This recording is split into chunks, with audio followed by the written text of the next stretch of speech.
Gold trusted gold buyers మీరు తాకట్టు పెట్టిన బంగారాన్ని విడిపించి ఈ రోజు ఉన్న మార్కెట్ ధరకు కొనబడను.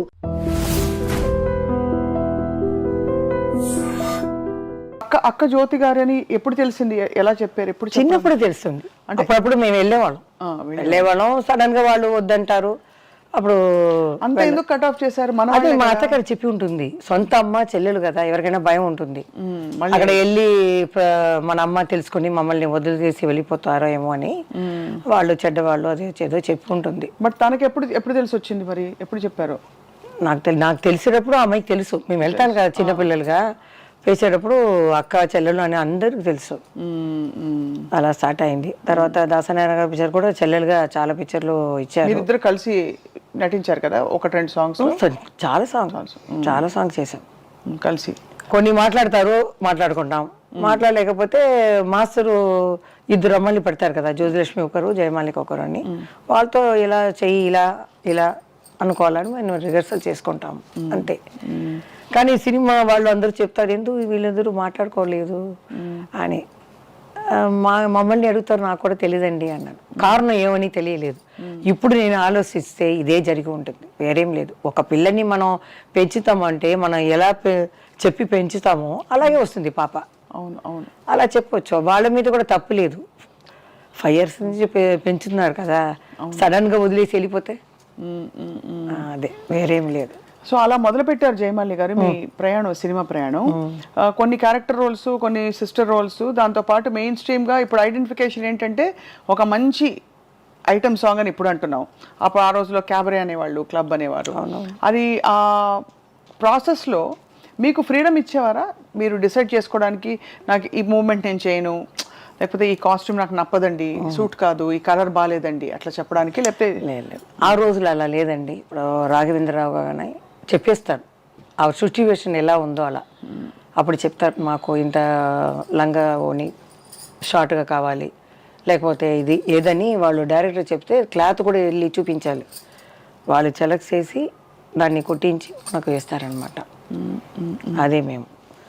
తర్వాత ఏం చెప్పాలంటే, నాకు లక్కుగా బాలకృష్ణ, నందమూరి బాలకృష్ణ గారితో హీరోయిన్గా, ఆయనకి మొదటి హీరోయిన్గా. అవును, ఇప్పుడు కూడా చెప్పారు మన నందమూరి రామకృష్ణ గారు, మన శత జయంతి అప్పుడు, పెద్ద ఆయన ఎన్టీ రామారావు గారి శత జయంతి అప్పుడు నేను చెప్పలేదు, ఆయన కృష్ణుడి మీద పోయాను కాబట్టి ఆయన గురించే చెప్పాను, బాలకృష్ణ గారి గురించి చెప్పలేదు కదా. వెంటనే ఆయన మైకు వచ్చి, అందరూ మర్చిపోయారు అన్నతమ్ముల అనుబంధంలో ఫస్ట్ హీరోయిన్గా మా అన్నయ్యకి బాలయ్య బాబుకి జయమాలి వచ్చింది అని. నేను అప్పుడు దగ్గరికి వెళ్ళి చెప్పాను, సంతోష్ అవార్డులో చెప్పారంట, జ్యోతి గారు వచ్చి చెప్పారు, జయమాలిని నా ఫస్ట్ హీరోయిన్ అని. ఆయన చాలా సంతోషంగా ఉండింది. ఆయన ఎంత లెవెల్కి ఎక్కినా అలాగే ఉన్నారు. ఇప్పుడు హైదరాబాద్ వెళ్ళాను కదా, మన మెగాస్టార్ చిరంజీవి గారు కానీ బాలకృష్ణ గారు అందరూ ఆ ప్రేమ అలాగే ఉందా. కానీ ఈసారి నేను హైదరాబాద్ వెళ్ళలేదు, మనసు బాగలేదు.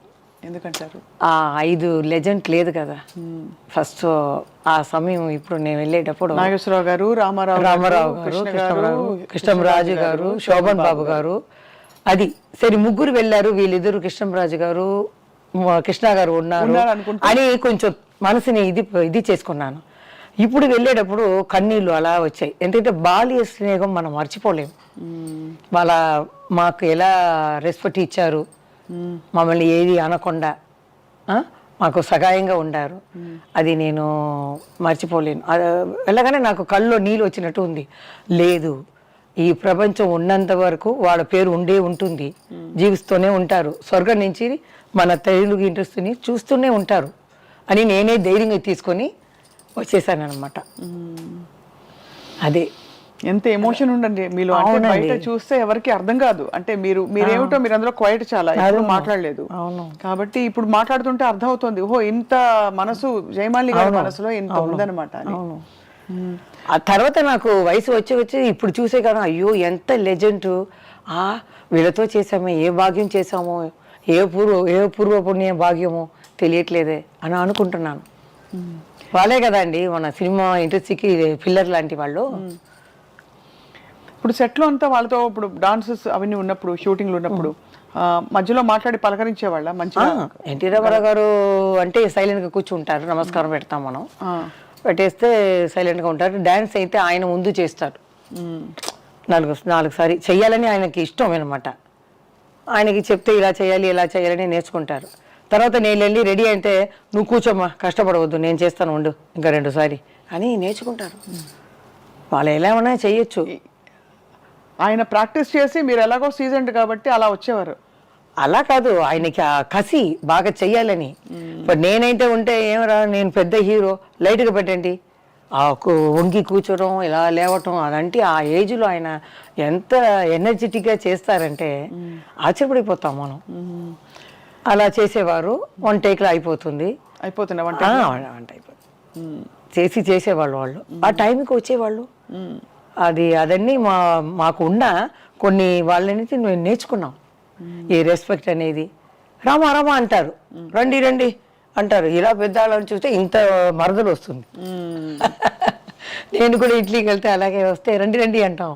ఏదో పెద్ద ఆయన వస్తున్నారంటే ఇంత చారేయండి, ఏమన్నారు, ఏం తాగుతారు, అదే మర్యాదగా ఆయన అంత. తర్వాత మా ఇంటి చుట్టి బస్సులు ఉంటాయి, ఈ బసురా రోడ్డు మొత్తం. చిన్నప్పుడు అదే అమ్మ అడిగేది, ఏమిటిది ఇన్ని బస్సులు అని. నేను అడిగితే పెద్ద లెజెండ్ తెలుగులో మన పక్క సీట్లో ఉన్నారు. తిరుపతికి వెళ్ళి ఆ వెంకటేశ్వర స్వామిని దర్శనం చూసుకొని అలా వచ్చి మన హీరో ఉన్నారు కదా లెజెండ్, వాళ్ళని చూసుకొని కర్పూర ఆరాతులు తీసుకొని ఆ వెంకటేశ్వర స్వామిని చూసినట్టు ఆనందం చేసి పోయిందా గోయిందా వెంకటేశ్వర స్వామి పోయిందా అలా నమస్కారం పెట్టేవాళ్ళు ఆ బాల్కనీలో వస్తే.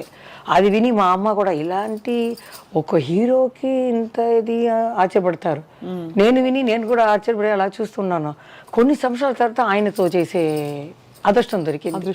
అప్పుడు ఎలా అనిపించింది? నాకే జ్ఞాపకం లేదు ఏ పిక్చర్ అని. బాగా జ్ఞాపకం వచ్చింది ఈ అన్నతమ్ముల అనుబంధం. తర్వాతనే ఆయనతో కొట్టుకుని పోతాను ఆయన్ని. సన్నజాజులు, ఈ తర్వాత నా పరువం నీ కోసం, డాన్ హిందీ, అవును ఆ పిక్చరు అన్నీ ఎలా వెళ్ళిపోయింది. ఏం చెప్పరు. కానీ మన లవ్ సీన్ అంటే కృష్ణ గారికి పెద్ద ఆయనతోటే ఉంటుంది. అదే ప్రాబ్లం, కృష్ణ గారికి రాదు. ఇక్కడ వెళ్తే ఇక్కడ నన్ను చూడకుండా అక్కడ సైడ్ గా చూస్తారు. ఆయన డైరెక్టర్ చూడరా, ఆయన కొంచెం ఇదే కదా సిగ్గుగా ఉంటారు. అన్ని పిక్చర్లో ఎన్టీ రామారావు వాలంటీర్గా రా అని చెప్పి నేను ప్రేమించాలి. అలాంటి క్యారెక్టర్లు నాకు. అవును అవును, మీరే బలవంతంగా ఆయన్ని వశం చేసుకోవాలి అలే అని. అది మన దానవీర సూరకర్ణలో ఆయనతో సాంగ్ ఇటు రారా అని వస్తుంది సాంగ్.